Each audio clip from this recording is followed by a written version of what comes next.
이스라엘 민족은 큰 어려움에 부딪히게 되었습니다.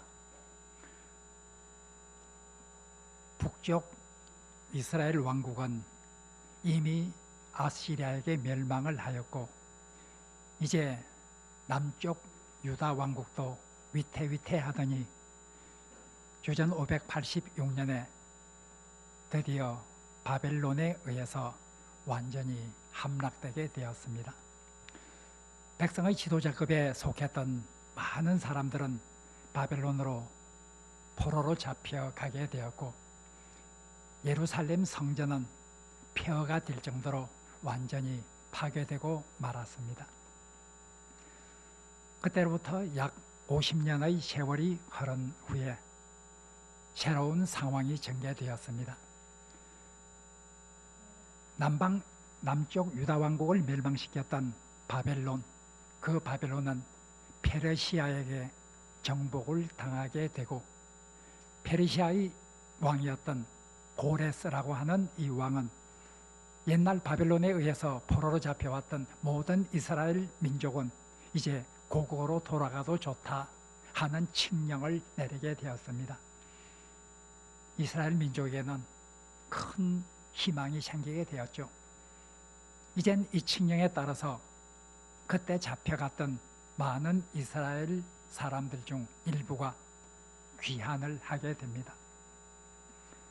예루살렘으로 와서 그들이 행했던 가장 큰 일은 성전을 재건하는 일이었습니다. 바벨론에 의해서 폐허가 되었던 그 예루살렘 성전을 다시 재건하는 이런 일을 그들은 무엇보다도 먼저 해야 된다고 생각하고 그 일에 전념을 하게 되었습니다. 그러나 그 일은 쉽지 않았습니다. 사마리아를 중심으로 해서 많은 방해 세력들이 있어서 그 일을 진행하기에 어려움이 있었습니다. 그리고 경제적인 어려움도 무시할 수 없었습니다. 그들이 꿈을 안고 고국의 땅으로 돌아왔지만은 고국의 땅은 그들이 생각하는 것보다 어려운 삶을 그들에게 제공해 주었습니다. 경제적으로 극심한 어려움 가운데서 살아야 했습니다. 이런 사마리아인들의 방해와 극심한 경제적 어려움은 그들이 성전을 짓는데 이젠 더 이상 힘을 갖지 못하고 그 성전 짓는 일을 중단하게 되었습니다. 그로부터 세월이 흘러서 약 15년의 세월이 흘러서 주전 520년경이 되었습니다. 그때에 나타난 예언자가 학개와 스가랴입니다. 에스라 5장 1절에서 2절에 보면 당시의 상황을 다음과 같이 묘사하고 있습니다. 하나님께서 예언자 학개와 스가랴를 보내서 예언하게 하였더니 그 당시 총독이었던 서룹바벨과 그 당시 대제사장이었던 예수와는 다른 곳에서는 대부분 여호수아라는 이름으로 나옵니다. 이 총독 서룹바벨과 대제사장 여호수아가 그 선지자들의 격려에 힘을 얻고 중단되었던 이 성전 공사를 다시 시작하게 되었다. 에스라 5장 1절에서 2절에 나오는 그 당시의 역사적 정황을 기록한 말씀입니다. 바로 주전 520년 이때에 나타난 학개와 스가랴, 이 두 사람은 같은 시대에 예언을 하게 되었습니다. 학개 1장 1절에 보면 학개라는 선지자가 다리오 왕 2년에 예언을 시작했다 하는 말씀이 나옵니다. 스가랴 1장 1절에 보면 다리오 왕 2년에 스가랴라는 선지자가 예언을 시작했다 이렇게 나옵니다. 둘 다 다리오 왕 2년에 예언을 시작했고 동시대에 성전의 재건을 위해서 예언을 했던 이런 예언자였습니다. 중단된 성전 공사, 이것을 어떤 어려움이 있더라도 해나가야 한다. 학계 선지자가 직설적인 표현으로 이 메시지를 전했다고 하면 스가랴라는 선지자는 많은 환상과 예언, 상징을 통해서 말씀을 합니다. 따라서 아마 스가랴서를 읽을 때는 어렵다 이런 생각을 우리 성도님들이 할 것입니다. 거기에는 많은 환상들이 나오기 때문입니다. 스가랴서 1장에서부터 6장까지 8개의 환상이 나옵니다. 그 중에서 오늘 읽은 4장에는 5번째의 환상이 나옵니다. 이 5번째의 환상은 순금으로 만든 등잔대를 보았고 감람나무 2그루를 본 이런 환상입니다. 3절, 2절, 3절에서 이 환상이 나오고 4절, 5절에서는 천사와 스가랴 간의 대화가 나옵니다. 그리고 6절부터 10절 오늘 읽은 본문에는 이제 천사가 설명을 하는 이 내용입니다. 오늘 6절에서 10절에 나오는 이 천사의 설명, 성전 재건에 관한 천사의 설명을 통해서 오늘 우리에게 주시는 메시지를 생각해 보고자 합니다. 우리는 지금 성전의 즉 예배 처소를 이전하기 위해서 노력하고 있는 가운데 있습니다. 우리가 그 옛날 스가랴 선지자를 통해서 말씀하셨던 이 당시의 역사적 상황 하나하나를 오늘 우리의 상황 하나하나에 1대1로 적용을 해서 해석하는 것은 때로는 굉장히 위험할 수 있습니다. 우리는 그러나 이 스가랴 4장을 통해서 주시는 이 기본적인 메시지를 발견하고 이 기본적인 메시지를 오늘 우리에게 주는 교훈으로 삼는 것은 꼭 필요하고 또 우리에게 대단한 유익이 될 것입니다. 오늘 이 스가랴에게 주시는 이 귀한 메시지를 통해서 성전의 이전, 곧 예배당을 이전하기 위해서 노력하고 있는 우리에게 주시는 그런 하나님의 뜻을 같이 생각해 보고자 합니다. 오늘 이 본문에 보면 무엇보다도 우리에게 주시는 메시지는 오직 하나님께 의지하라 하는 메시지가 강하게 우리에게 부딪혀 옵니다. 6절에서 말합니다. 이는 힘으로도 되지 않고 능력으로 되지도 않고 오직 나의 영으로 되는 것이다. 성전 재건을, 중단된 성전 공사를 다시 시작하는 이 이스라엘 백성이 꼭 기억해야 할 것은 힘으로도 아니 되고 능력으로도 아니 되고 오직 하나님의 영으로 된다 하는 것입니다. 여기에서 힘과 능력은 인간의 지혜와 인간의 힘을 말하고 있습니다. 하나님의 영은 하나님의 능력과 하나님께 의지하는 이런 인간의 자세를 말하고 있습니다. 결국 이 말은 이 하나님의 성전을 재건하는 이 일은 인간의 지혜와 인간의 판단과 인간의 모든 계산들 이런 것을 가지고 행해야 되는 것이 아니라 무엇보다도 하나님께 의지하고 하나님의 능력에 의존해서 하나님의 도움을 구하는 가운데서 이루어져야 한다 하는 것을 말하고 있습니다. 하나님의 능력, 하나님의 도움, 이것을 우선적으로 구해야 된다는 말입니다. 물론 인간의 지혜와 인간의 판단 이런 것들을 어떻게 완전히 없이할 수가 있겠습니까? 우리는 우리대로 판단하고 우리의 지혜를 이용을 하기도 하죠. 그러나 본문에서 말하고 있는 근본적인 메시지는 그런 것들을 해서는 안 된다는 말이 아니라 무엇보다도 먼저 우선해야 할 것은 하나님 앞에 겸손히 나가서 하나님의 능력에 의지하고 하나님의 도움을 구하는 이런 자세로서 모든 것을 해야 한다고 하는 것을 우리에게 말하고 있습니다. 무엇이 우선인가? 하나님의 능력, 하나님의 도움에 의지해야 된다고 하는 것입니다. 우리는 예배 처소를 이전하기 위해서 노력하고 있습니다. 이 가운데 우리가 해야 될 것은 정말 하나님의 능력, 하나님의 도움을 구하는 이런 일입니다. 과거 우리가 검구에 있으면서 이곳으로 이전에 나올 때, 이전하고 나서 항상 제 마음속에 한 가지 짐이 있었습니다. 그것은 우리가 그때 이전을 계획하고 이쪽으로 나올 때에 좀 더 하나님께 많은 기도를 했었어야 될 텐데, 이런 짐이 이전을 하고 난 후에 어느 세월 흐를 때까지 항상 제 마음속에 짐으로 있었습니다. 우리가 정말 하나님께 의지하고 기도하는 이런 모습을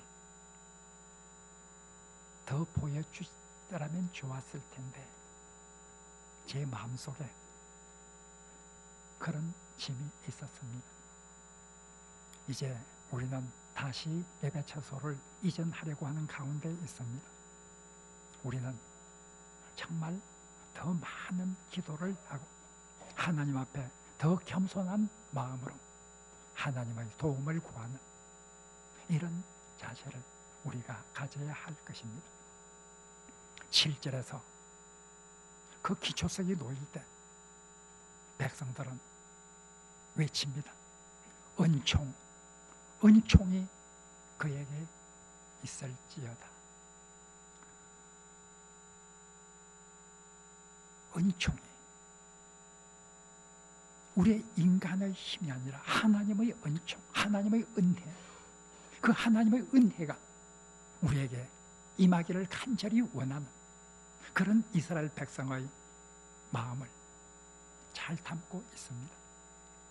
이 일은, 성전을 재건하는 이 일은, 하나님의 전을 건축하는 이 일은 하나님의 은총을 기다려야 하고 하나님의 은총을 간구해야 되고 하나님의 은총에 감사하는 이런 어떤 일이 되어야 된다고 하는 것을 잘 말하고 있습니다. 하나님의 은혜, 이 하나님의 은혜가 우리가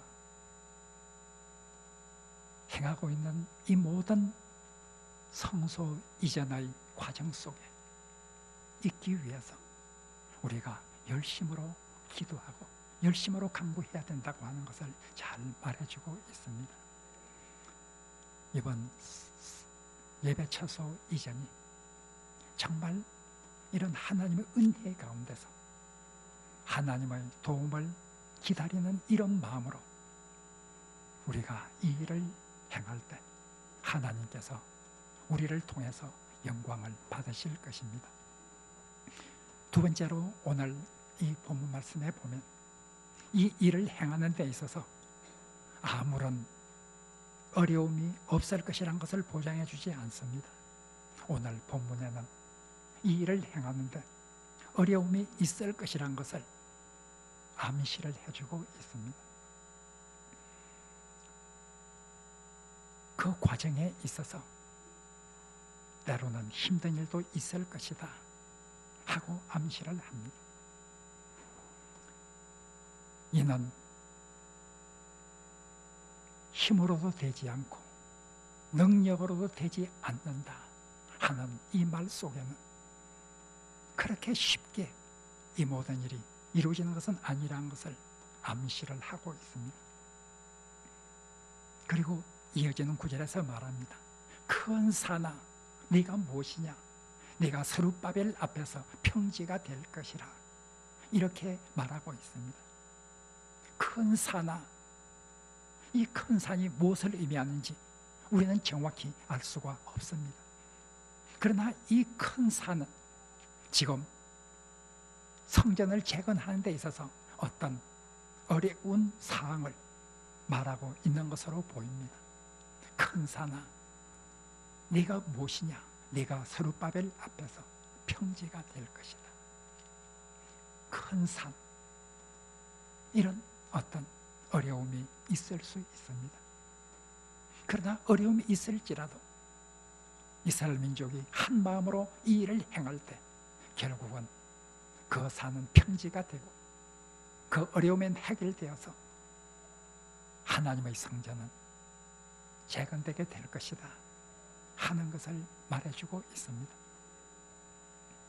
그리고 10절에서도 보면 이 일이 작은 일의 날이라고 멸시하는 자가 누구냐, 이런 표현이 나옵니다.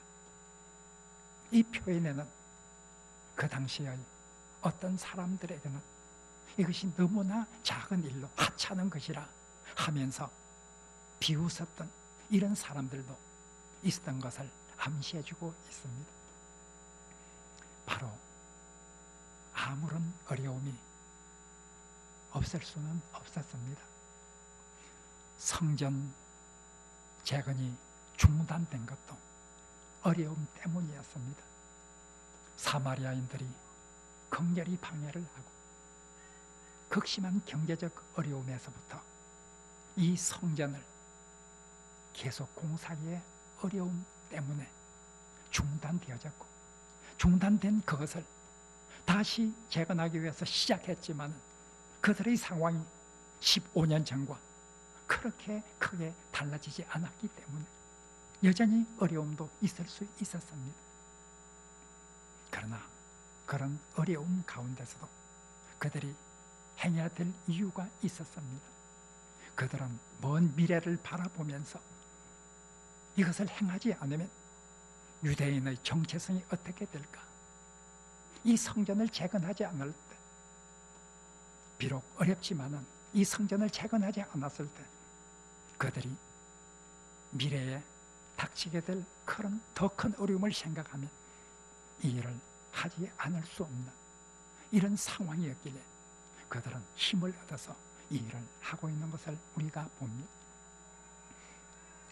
성전, 우리의 예배처소 이전, 이것을 우리가 행하는 가장 큰 이유는 우리가 이 일을 하지 않으면 미래에 있어서 언젠가 더 큰 어려움이 부딪힐 수밖에 없다고 하는 이런 생각이 저에게 들었습니다. 아직까지도 우리는 공간이 부족하진 않습니다. 그럼에도 불구하고 이 일을 해야 되는 것은 앞으로 미래의 어느 시점에 가서 우리가 더 큰 어려움을 당하게 될 텐데 그때를 대비해야 된다고 하는 이런 생각에서 우리는 이 일을 시작하게 되었습니다. 언젠가 시간이 있으면 그 미래의 어려움이 무엇인가 하는 데 관해서 자세히 설명을 드릴 때가 있을 것입니다. 우리는 바로 이런 이유로 바로 이 일을 시작을 하였습니다. 어려움이 없을 수가 없습니다. 우리가 교회 예배처소를 이전할 모든 준비가 다 갖추어진 상태에서 시작한 것이 아닙니다. 어려움이 있을 수 있습니다. 그러나 우리의 미래, 우리 교회의 미래, 우리 교회의 후손들에게 물려줄 그 미래를 생각하면서 우리는 이 일을 시작하게 되었습니다. 바로 어떤 일을 하든지 어려움이 없을 수 없지만은, 그러나 우리의 비전이 확실하다고 하면 그 비전 가지고 우리가 하나님의 도움을 구하면서 이 어려움은 이겨 나갈 수 있고 큰 산은 평지가 되는 이런 하나님의 은혜가 있을 것입니다. 마지막으로 오늘 본문 말씀에서 주는 메시지는 비록 시작은 미약하지만 하나님께서 함께 하심으로 하나님의 영광이 깃드는 그런 성전이 될 것이라고 하는 이런 약속을 해주십니다. 10절은 다음과 같이 말합니다. 이 작은 일, 이 성전의 기초석을 놓고 이렇게 중단된 공사를 시작하는 이것이 작은 일이라고 이렇게 멸시하는 자가 누구냐? 이렇게 말하고 있습니다. 세 번역에서는 이 부분을 시작이 미약하다고 비웃는 자가 누구냐? 이렇게 번역을 하고 있습니다. 이스라엘 민족이 지금 힘을 모아서 성전 재건을 시작하고 있지만 어떤 사람들에게는 이것은 아주 초라해 보일 수밖에 없는 것이었습니다. 학개서 2장 3절, 스가랴와 같은 시대에 예언을 했던 그 학개서 2장 3절에 보면 다음과 같이 말합니다. 이 일이 보잘것 없이 보일 것이다. 과거에 솔로몬 성전을 보았던 사람들, 그 사람들에게는 이것이 정말 보잘것 없다고 생각될 것이다.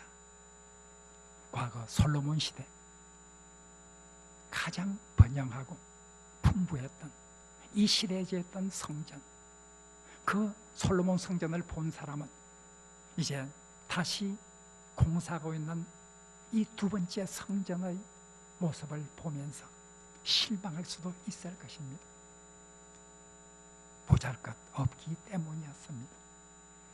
그래서 학개서 2장 3절에 보면 솔로몬 성전을 보았던 너희 중에 사람들은 이 일이 보잘것없지 아니하냐 하고 말하고 있습니다.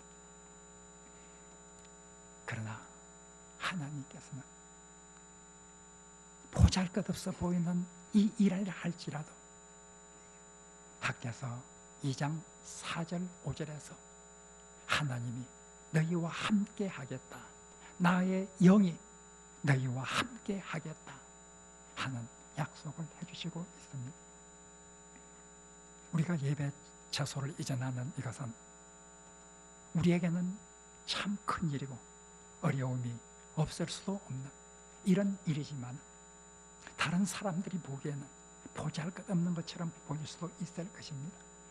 오늘날 우리 주변에는 얼마나 큰 초대형 교회가 있는지, 얼마나 큰 교회들이 있는지, 그런 큰 교회당 건물을 가지고 있는 그런 교회들을 바라보면서 우리는 힘을 다해 산다고 하지만 그런 교회에 비한다고 하면 너무나 초라해 보이는 이런 예배 처소가 될 수도 있을 것입니다.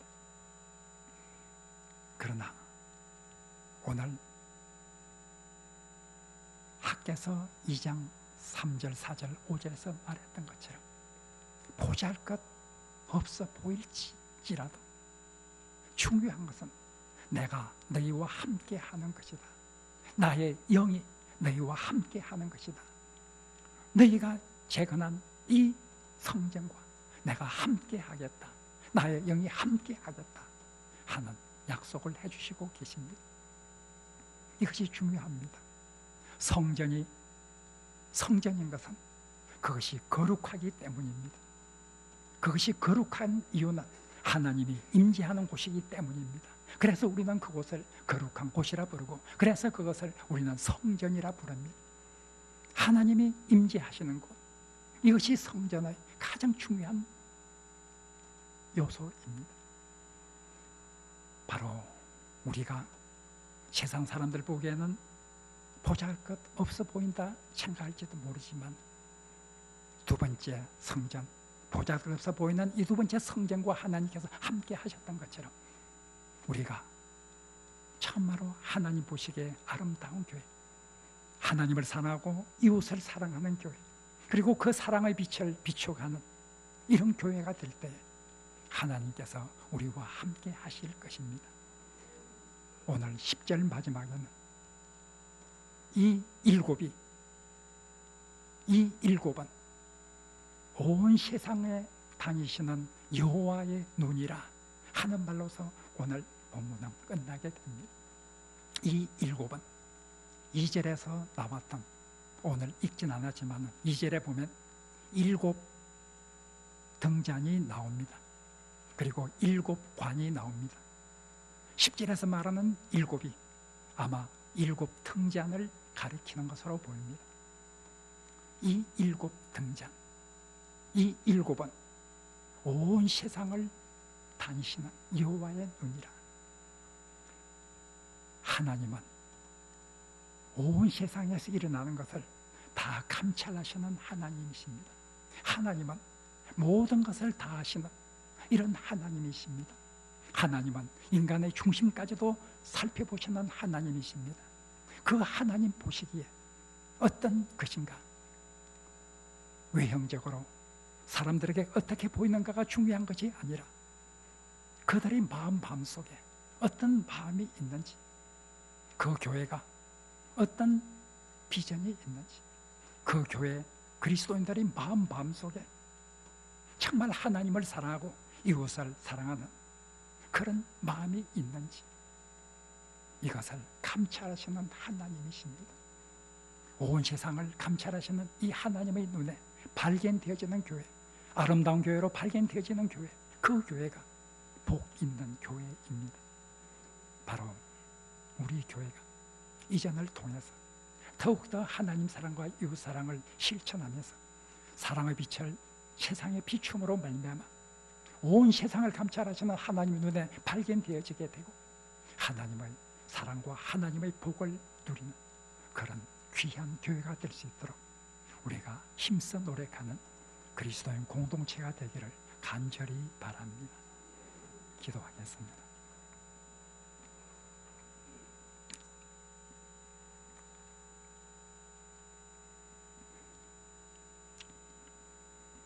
하나님, 먼 옛날 스가랴 선지자를 통해서 우리에게 말씀하셨던 하나님, 오늘 우리에게 말씀하시는 하나님의 음성을 듣고 우리가 예배 처소를 이전할 때에 참으로 하나님 보시기에 아름다운 이전을 만들어갈 수 있도록 주님 은혜 베풀어 주옵소서. 우리 교회를 사랑하시는 하나님, 참으로 하나님의 눈에 아름다운 교회로 발견되어지는 귀한 하나님의 은총을 저희들에게 허락하여 주옵소서. 예수님 이름으로 기도합니다. 아멘.